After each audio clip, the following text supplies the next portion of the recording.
Assalamualaikum warahmatullahi wabarakatuh. Perkenalkan, nama saya Tristanti Julian dengan NIM 1711310025, Program Studi Komunikasi dan Penyiaran Islam, KPI 7A.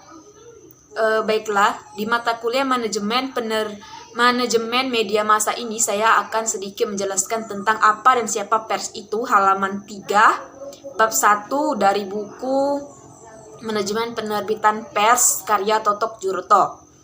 Baiklah, jadi pers merupakan sebutan dari suatu nama. Kalau nama pers disebutkan, gaungannya seperti menggetarkan jiwa.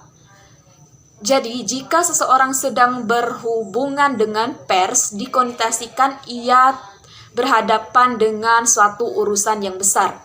Pers sebagai lembaga bisa berperan seperti sahabat, mitra kerja, atau menjadi lawan. Pendeknya, pers sebagai lembaga dapat difungsikan menjadi apa saja bertarung kehendak yang mengelolanya.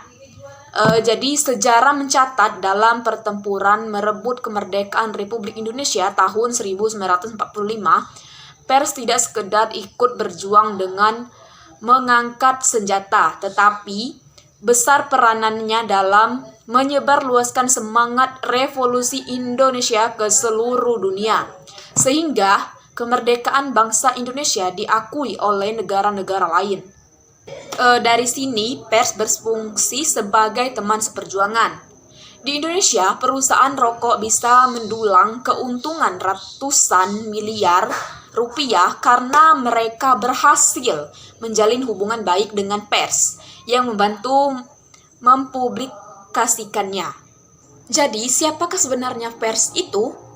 Banyak orang menganggap bahwa pers adalah wartawan. Anggapan ini benar jika wartawan diperlakukan sebagai bagian dari pers. Pengertian pers jika dilihat dari segi bisnis adalah suatu kelompok kerja yang berdiri dari berbagai komponen: wartawan, redaktur, tata letak, percetakan, sirkulasi iklan, tata usaha, dan sebagainya, yang menghasilkan produk berupa media cetak.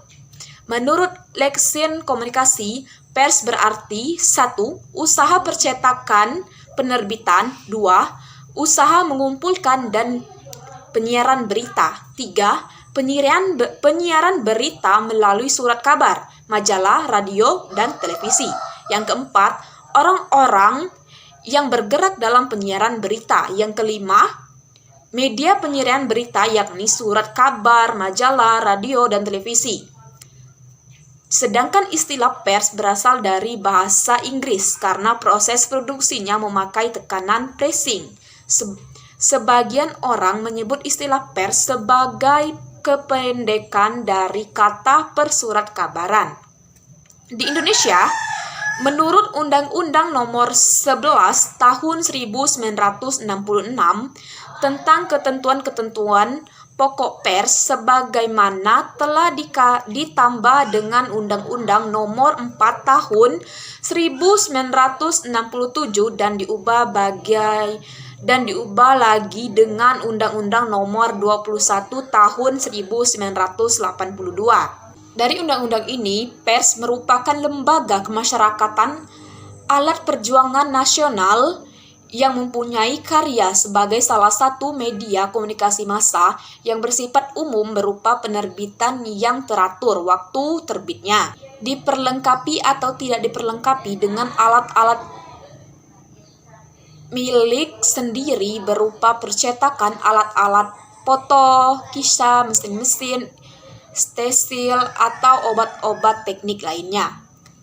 Istilah pers dalam pengertian surat kabar media cetak dari benua Eropa, ketika para pedagang di sana saling bertukar informasi harga pasar yang ditulis pada kulit kayu atau kulit ternak. Barulah pada tahun 1450 setelah 2 orang pemuda Belanda yang bermukim di tepi sungai, huruf-huruf cetak, maka informasi-informasi itu diabadikan melalui percetakan. Itulah tadi penjelasan saya mengenai apa dan siapa pers itu. Lebih dan kurangnya saya mohon maaf. Terima kasih. Wassalamualaikum warahmatullahi wabarakatuh.